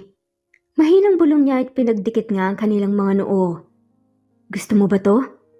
Tanong nga ni Alonso gamit ang kanyang husky voice. Oo. Sabay tango nga ng sinsero ni Yumi. Hindi na siya nag-aksaya ng oras. Muli niyang inangkin ang labi nito, mas mapusok, mas marahas. Sa gabing ito, hindi na niya itatanggi. Hindi lang init ang dahilan kung bakit siya naririto. Hindi lang pagnanasa. Ito ay dahil kay Yumi at sa nararamdaman niya para rito isang damdaming matagal na niyang tinatakasan dahil sa kagustuhang maghiganti sa kasalanang hindi naman si Yumi ang dapat na nagbabayad.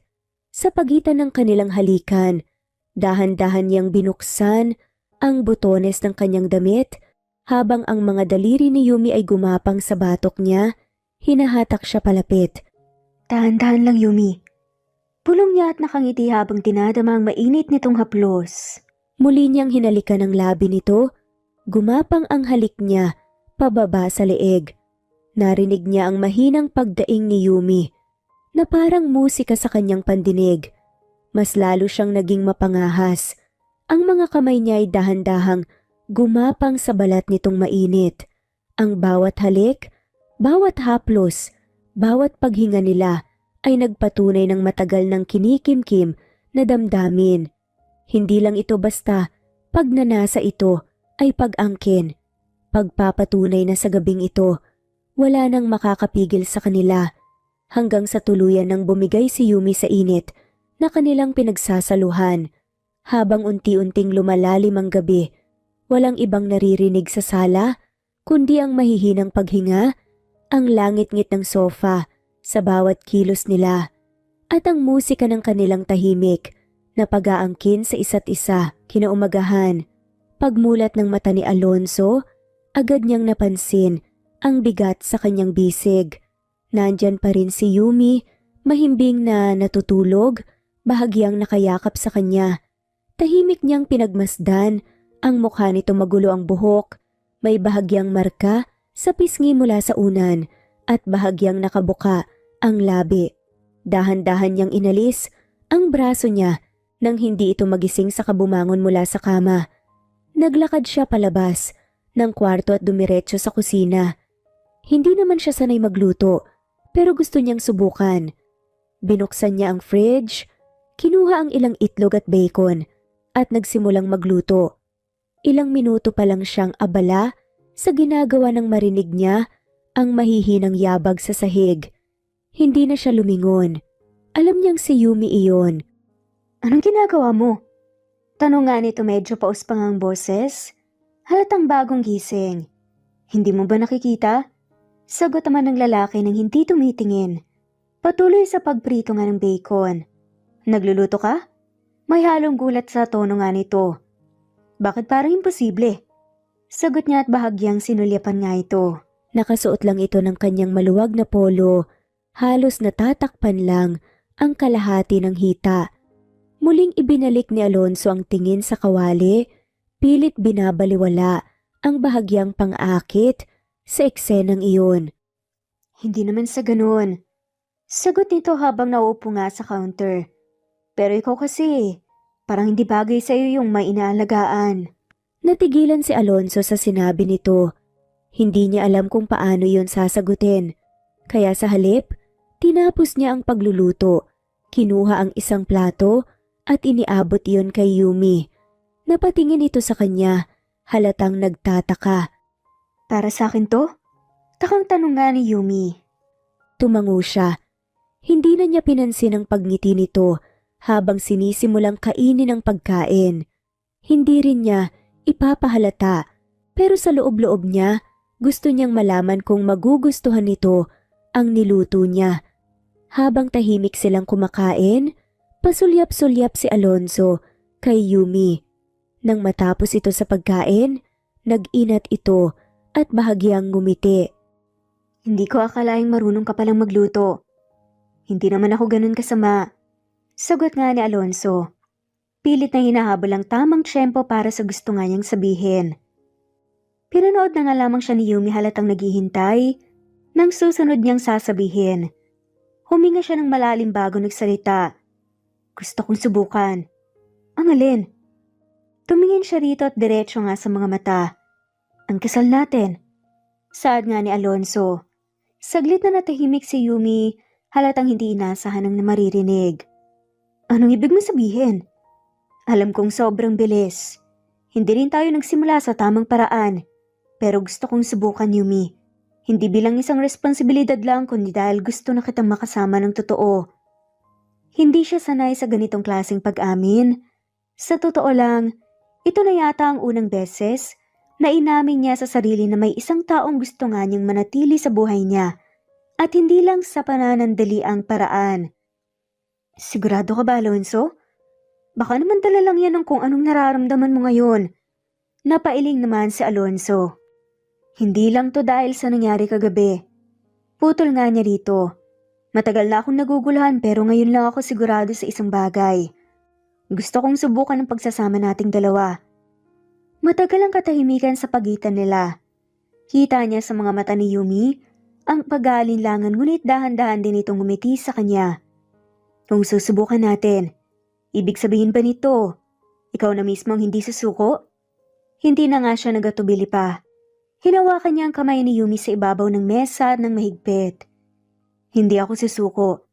Yumi, kahit hindi ko alam kung paano ko to gagawin, nang tama gusto kong subukan kasama ka.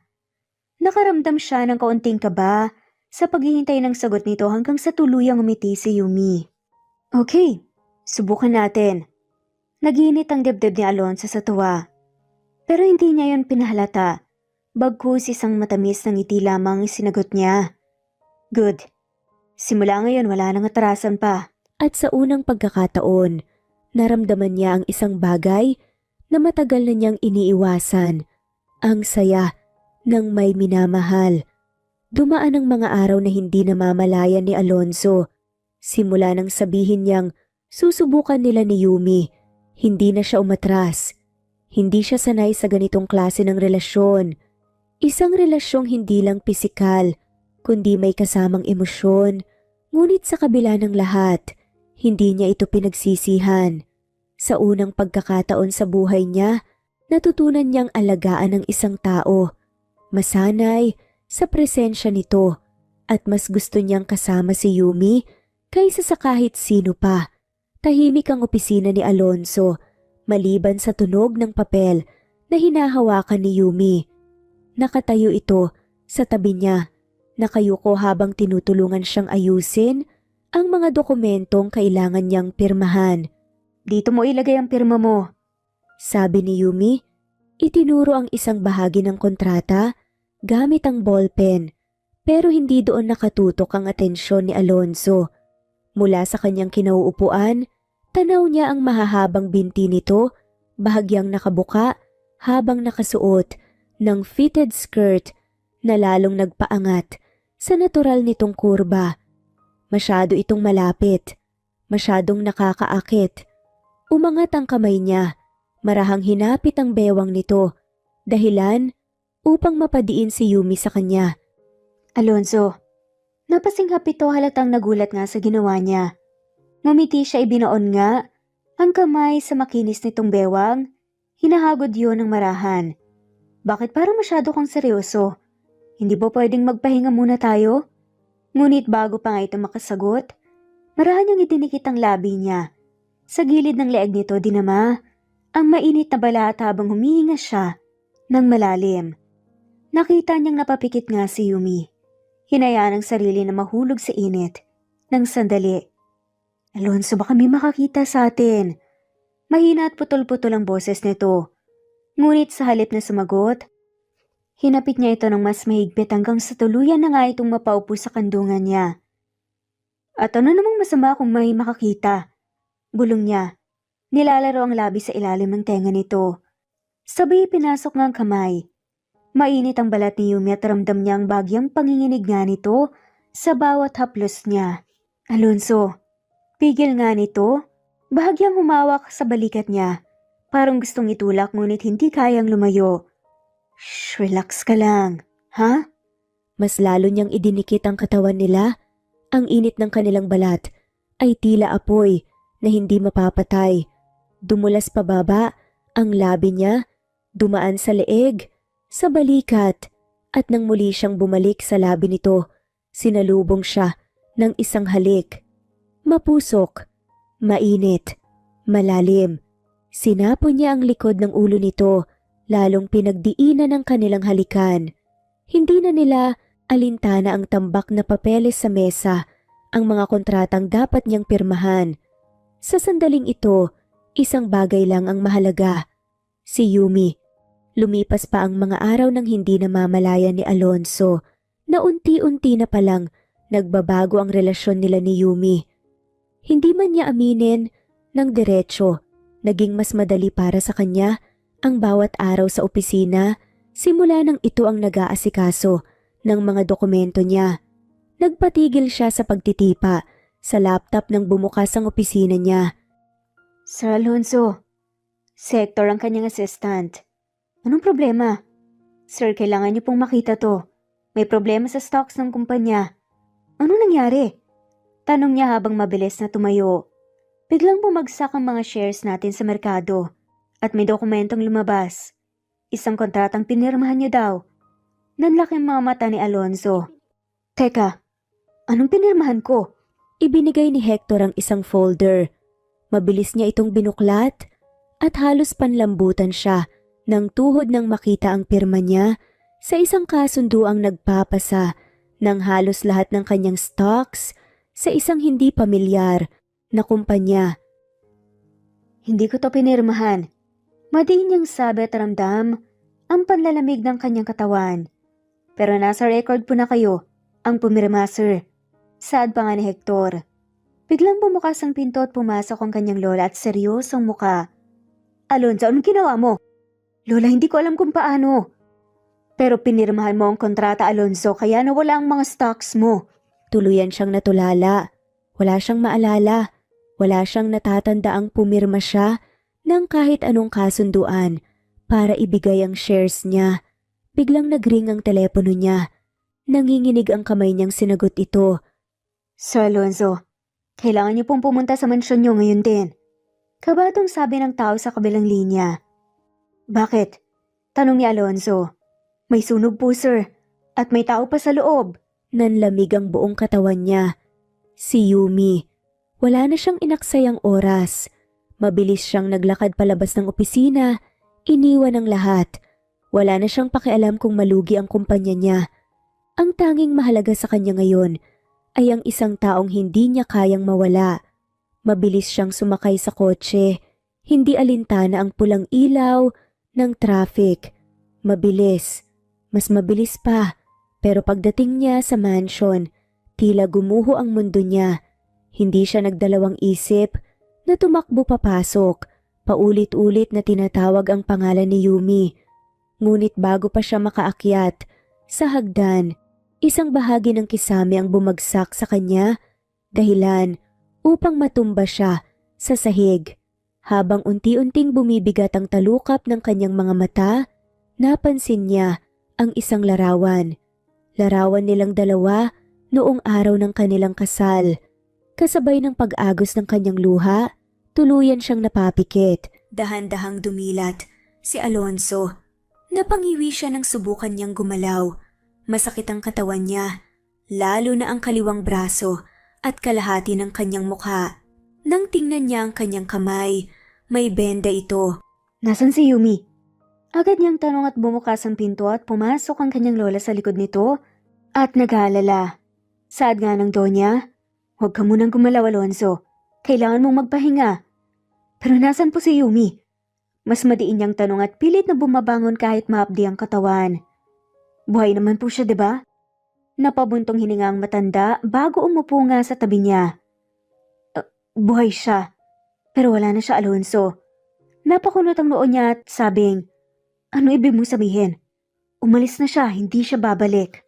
Halos hindi niya narinig ang sumunod na sinabi ng kanyang lola. Umalis si Yumi, sabay tanong ng bakit. Hindi siya aalis ng basta-basta. Sigaw naman ni Alonso at mahigpit nga niyang itinulak ito. Umalis siya dahil hindi kanya kayang patawarin. Napakunot noo si Alonso. Patawarin saan? Matagal bago sumagot ang kanyang lola. Sa pagkamatay ng lolo niya. Ano pong ibig niyong sabihin? Nalaman niya ang lahat, Alonso. Ang tungkol sa paghalik mo kay Pamela, na sinadya mong ipakita sa matanda. Ang tungkol sa plano mong pahirapan si Yumi pagkatapos ng kasal niya dahilan para atakihin sa puso si Isidro. At nagdesisyon sa guwante, ang pagbagsak ng stocks, ang sunog sa mansyon, lahat ng yon, bahagi ng paghihiganti niya. Napapikit na nga lamang at pilit tiniintindi ang mga sinabi ng kanyang lola. Biglang bumukas ang pinto at pumasok nga si Hector. May dala itong sobre. Sir, iniwan po yung annulment paper yung dalawa. Nanginginig ang kamay niyang kinuha ito. Nasaan siya? Mahina niyang tanong halos pabulong. Nasaan siya? Sigaw niya at puno ng desperasyon. Hindi namin alam. Napuno ng galit ang mata niya. Muli siyang bumangon. Hindi alintanang sakit. Hanapin niyo siya. Hanapin niyo si Yumi ngayon din. Pero walang sumagot. Ang tanging naririnig niya ay ang tunog ng monitor sa tabi niya at ang matinding sakit sa puso niyang hindi kayang hilumin ng kahit anong lunas. Sa loob ng 4 na taon, natutunan ni Alonso kung paano mabuhay ng mag-isa. Wala na siya sa marangyang buhay na kinasanayan niya noon. Nakatira siya ngayon sa isang maliit na bahay, sa isang liblib na lugar, malayo sa gulo ng syudad. Wala siyang kasama, maliban sa sariling anino at multo ng nakaraan. Nasunog ang kalahati ng kanyang mukha at braso, dahilan kung bakit iniwasan siya ng mga tao. Tinawag siyang halimaw, tinakbuhan. Pero para kay Alonso, sapat na ang parusang tinanggap niya, ang mawala ng lahat, lalo na si Yumi. Sa kabila ng lahat, hindi siya humingi ng tulong. Nagsimula siya mula sa wala. Natutunan niyang mamuhay ng simple, gumawa ng trabahong marangal. Mula sa dating CEO, naging construction worker siya. Natutunan niyang gamitin ang kamay, hindi para sa pagpirma ng papeles, kundi sa pagbubuo ng mga bahay at gusali. Paulit-ulit siyang bumagsak, pero bumangon din siya. Unti-unti, araw-araw, hanggang sa isang tawag ang dumating. Isang kaibigan mula sa Naya ang tumawag sa kanya. Alonso, nakita ko si Yumi sa airport. May kasama siyang 2 bata at isang lalaki. Nanlamig ang buong katawan niya. Hindi na siya nagdalawang isip. Lumabas siya ng bahay na walang sapin sa paa. Ninakaw ang isang motor sa tabi ng kalsada at mabilis na pinaharurot ito papunta sa airport. Hindi niya alintana ang ingay ng mga busina at pulang ilaw ng traffic. Ang tanging nasa isip niya, si Yumi. Pagdating niya sa airport, halos mabaliw siya sa kaba habang nililibot ang mata sa paligid. Hanggang sa nakita niya ito si Yumi, may hawak na 2 bata, habang may isang lalaking nakatayo sa tabi. Walang sabi-sabing hinila niya si Yumi palayo. Napasigaw ito sa gulat. Alonso? Nanginginig ang boses nito. Parang hindi makapaniwala na siya talaga ang kaharap. Hinawakan niyang braso nito. Hindi alintana kung masaktan man ito. Bakit mo ko iniwan? Hindi agad ito nakasagot. Kitang-kita niya ang gulat at kaba sa mukha bago pa nga siya makapagsalita ulit. Isang maliit na tinig ang pumuno sa katahimikan. Mommy, sino po siya? Parang sinuntok siya sa sikmura. Mabagal siyang napatingin sa 2 batang nakatayo sa tabi ni Yumi. Maliit pa ang mga ito, marahil 3 o 4 na taong gulang. Pero ang mga mata, parang nakatingin siya sa salamin. Lumunok siya, pilit pinaglalabanan ang pagyanig ng kanyang katawan. Sino sila? Ngunit sa halip na sagutin siya ni Yumi, humarang ito sa pagitan niya at ng mga bata. Alis na kami, Alonzo. Mahina ngunit matigas ang tinig nga nito. Wala ka nang dapat itanong. Hindi siya makapagsalita.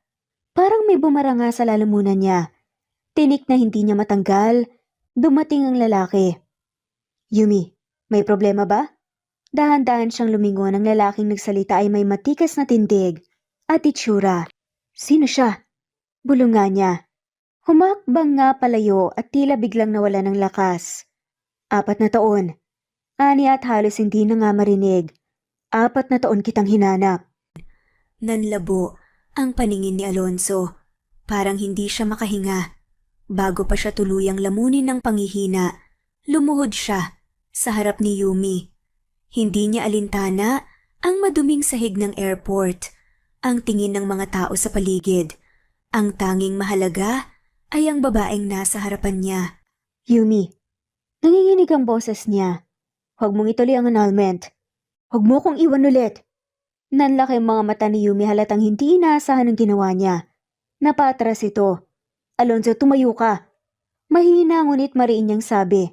Pero hindi siya gumalaw. Hindi niya kayang bumangon at hindi kung ang kapalit ay ang tuluyang pagkawala ni Yumi sa buhay niya. Alam ko na galit ka pa rin sa akin. Alam kong nasaktan kita. Pero Yumi, mahal pa rin kita. Halos pabulong nga niyang sabi ngunit dama niya ang bigat ng bawat salita. Kaya kung may titira pang, kahit kaunting puwang ako sa puso mo, huwag mong tapusin to. Pakiusap nga ni Aaron. Napapikit si Yumi. Pilit pinipigilan ng pagluha at mahigpit na hinawakan ang laylayan ng damit nito parang batang takot maiwan. Hindi ko kayang mabuhay nang wala ka. Muli niyang nalingon si Yumi at nakayuko ito. Hindi siya matignan ng diretsyo. 4 na taon kitang hinanap. Bulong niya. Puno ng paitang boses. Pinigilan niyang humagulgol. Tahimik na tumalikod si Yumi. Hawak ang kamay ng kambal. At doon niya lang naramdaman kung gaano kasakit ang mawala ang lahat. Hindi lang ang kayamanan niya. Hindi lang ang pangalan niya. Kundi pati ang babaeng minsan niyang tinuring na mundo niya. Pinanood niya silang maglakad papalayo. Unti-unti. Hanggang sa tuluyan silang maglaho. At sa unang pagkakataon sa loob ng 4 na taon, naramdaman niyang talagang nag-iisa na siya. Mabilis na naglakad palabas ng airport si Yumi, mahigpit na hawak ang kamay ng 2 bata. Tahimik lamang siya, ngunit sa kaloob-looban niya, may kung anong bumabagabag sa kanya. Aalis na ba talaga tayo, Mommy? Tanong ng isa sa mga bata at mahina ang boses nito. Tila may pangambang nararamdaman. Napalunok siya. Hindi kaagad nakasagot. Sa halip binaling niya ang tingin sa lalaking kasama niya. Ikaw na munang bahala sa kanila. Kailangan kong bumalik. Saad nga ni Yumi. Isang saglit siyang tinitigan ng lalaki bago dahan-dahang tumango. Mabilis siyang tumalikod at naglakad. Pabalik. Pagbalik niya sa loob ng airport, agad niyang nakita si Alonzo. Nakaluhod sa sahig. Tila wala sa sarili. Hindi pa niya ito nakitang ganito noon. Palaging matapang, ngunit ngayon, para itong taong nawala ng direksyon. Alonzo, saad nga ni Yumi. Dahan-dahan siyang tinignan nito, halatang hindi makapaniwala. Yumi? Basag ang boses nito. Hindi siya agad nakapagsalita at huminga siya ng malalim bago lumapit. Bumalik ako. Bakit? Para sa mga bata. Sandaling katahimikan ang namagitan sa kanila. Hindi ko itutuloy ang annulment. Nakita niyang bumuntong hininga si Alonzo. Parang ngayon lang ito nakahinga ng maayos matapos ang 4 na taon. Yumi, ibig sabihin ba nito? Na agad kitang mapapatawad. Kailangan mong patunayan na nagbago ka. Agad na tumayo si Alonzo at mahigpit nga na niyakap ito. Ramdam niya ang panginginig ng katawan nito. Ang pagkapit na tila takot nga siyang muling mawala. Salamat. Salamat dahil binigyan mo ako ng pangalawang pagkakataon. Bago pa nga siya makasagot, isang familiar na boses ang narinig niya sa likuran. Yumi. Napalingon siya at nakita ang pinsan nga niyang si Johan, nakakunot ang noo habang nakatitig sa kanila na pabuntong hininga bago marang ngumiti. Pasensya na, Johan. Pwede mo na kaming iwan. Napailing ito, ngunit sa huli, niyakap muna ang kambal bago nagdesisyong umalis. Tumakbo naman ang kambal palapit sa kanya at mahigpit na kumapit sa laylayan ng kanyang damit. Dahan-dahan siyang lumingon at napangiti nang makita ang dalawang bata na nakatingala sa kanila, halatang naguguluhan. Huminga siya ng malalim bago nagsalita. Alonzo, I want you to meet our children. Dahan-dahan niyang itinulak nga ang kambal palapit kay Alonzo. Ang batang lalaki ang unang nagtaas ng tingin sa ama bagong umiti ng bahagya. Hi, mister! Sumunod namang nagsalita ang batang babaeng pinag-aralan ng mukha ng lalaki sa harapan nila. You look like me! Napalunok si Yumi nang makita niyang hindi makagalaw si Alonzo. Kita niya ang gulat sa mukha nito. They grew up in the US. They only speak English. Lalong lumalim ang titig na Alonzo sa mga bata sa kabumaling kay Yumi. Are they? Yes, Alonzo. They are yours. Tahimik ang sumunod na sandali. Kita niya ang bahagyang panginginig ng kamuo nito at habang nakatitig lang sa kambal. Sa wakas lumuhod si Alonzo sa harap ng mga bata. What are your names? Ang batang babae ang unang sumagot. Masiglang inilagay nga ang kamay sa dibdib. I'm Ava. Sumunod naman ang batang lalaki, tinuro nga ang sarili. And I'm Aiden. Hindi maikakaila ni Yumi ang lungkot at pangungulilang dumaan sa mga mata ng kanyang asawa. How old are you? Halos pabulungan na tanong pa ni Alonzo. Proudly tinaas nga ni Ava ang kanyang mga daliri. We're 4. 4.5. Mabilis na pagkokorek nga nito at may pilyong ngiti sa labi. Napangiti sa Alonzo sa kabila ng luhang nanluluha sa kanyang mga mata. Tumingala si Ava sa kahinawakan ng kamay ni Alonzo. Are you our daddy? Diretsong tanong pa nga nito, inosenteng nakatitig sa kanya. Napabuntong hininga si Alonzo halatang hindi alam kung paano sasagot. Ngunit sa huli tumango nga siya at pinilit ng umiti sa kabila ng nangingilid na luha. Yes, I am. Biglang nagliwanag nga ang mukha ni Aiden. So do we call you daddy now? Only if you want to.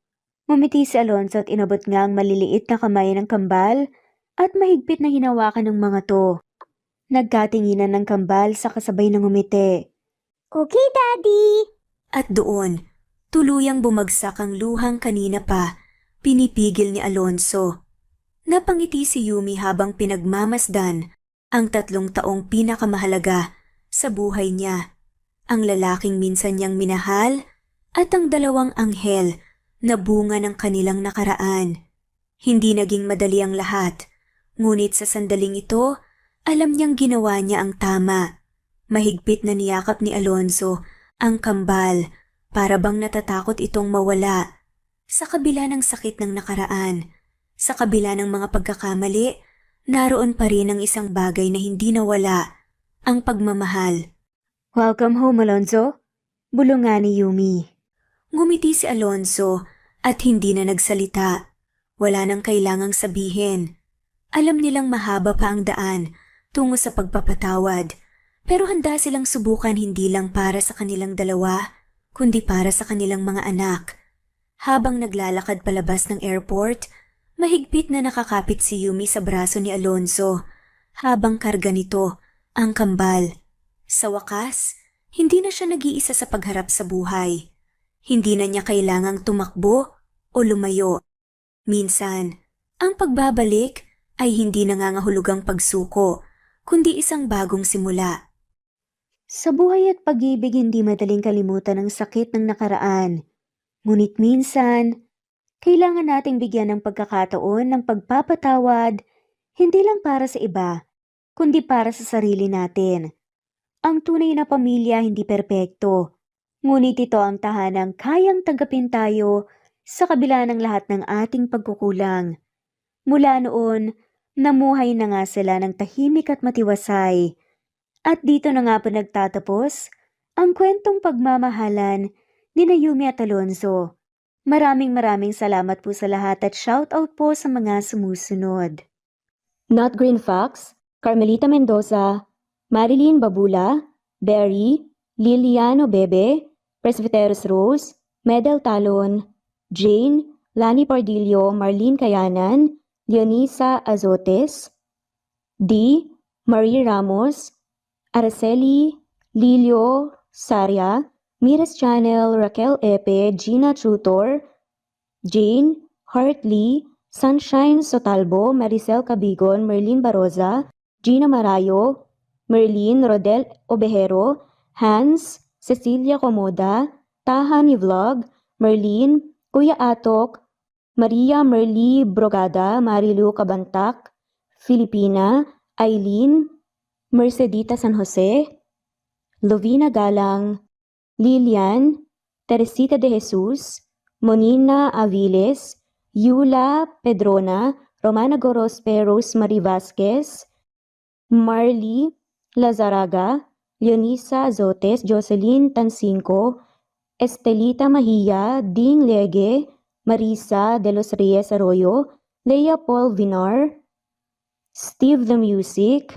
Rain, Presbiteros Rose, Ostonalito, Alexa Ani, Matea Estrera, Agustina, Onaba Cogin, Jessica Vargas, Celine, Merlilyn Baroza, Annie Hoson, Elimana Lili, Mercy Villantes, Eli Evangelista Anderson, Eli Bitasolo of Italy, Ann Mariano, Fredelisa de Guzman, Carmencita Falcon, Merlin Bravo, Cecilia Ramos, Evangeline Zamora, Edralina Gatchoan, Marites Nitura, Agustina Niceto, Marian, Ann Aliflor, Lily Roda Barcial, Alma Ebdao, Minda Tandok, Flores, Melinda Sano, Thelma Mora, Juliet Panlilio, Edna, Elvie, Delia, Fenavares, Sally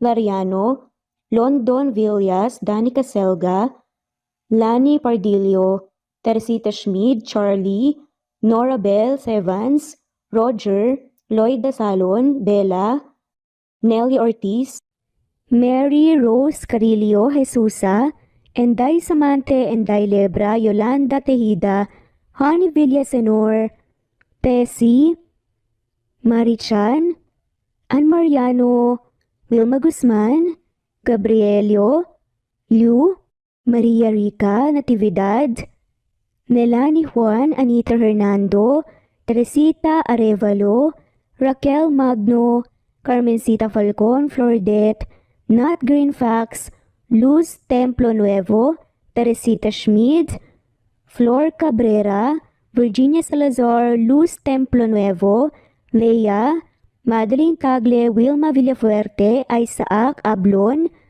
Menchita de Belen, Federico, Mercy Edrosolo, Fe, Adamson Machas, Quinciano Ebas, Eli Ramirez Elizabeth Gilas, Arem Ruhi, Julius Edna Romero, Charlie Angelina Samia, Emma Gadiano, Rosemary Vasquez, Lisa, Estelita Mahia, Elvi Candontol, Corazon Danke of University of Eastern Philippines University, Teresita, Neil Bacolor, Evangeline Zamora, Charlie Jane Clemente, Susan Upaga, Susan Rodrigo, Fred Deliza de Guzman, Juby Hernandez, Helen Murillo, Edarlina Fahil, Rosie, Juliet Kaday, Kuya Atok, Betty Losnong, Crescen, Susana, Tessie, Rumbawa, Lovina Galang, Aida Jurado, Emily Kinlog, Mirna Hamero, Liz Berito, Gabrielio, Juan Spotify, Imelda Fortes of Columbus City, Larry Malapaya, Dance, Remy's Life Official, Ellie Evangelist Anderson, Choi, Ri, Jasmine Baya, Jerowina Aquino, Emegoba, Marilyn Babula, Shane Villarmino, Beth Sardina, Gabriel, Nino Regidor, Mel Abrogar, Rosemary Vasquez at shoutout na rin po sa lahat ng mga walang sawang sumusubaybay. Maraming salamat po.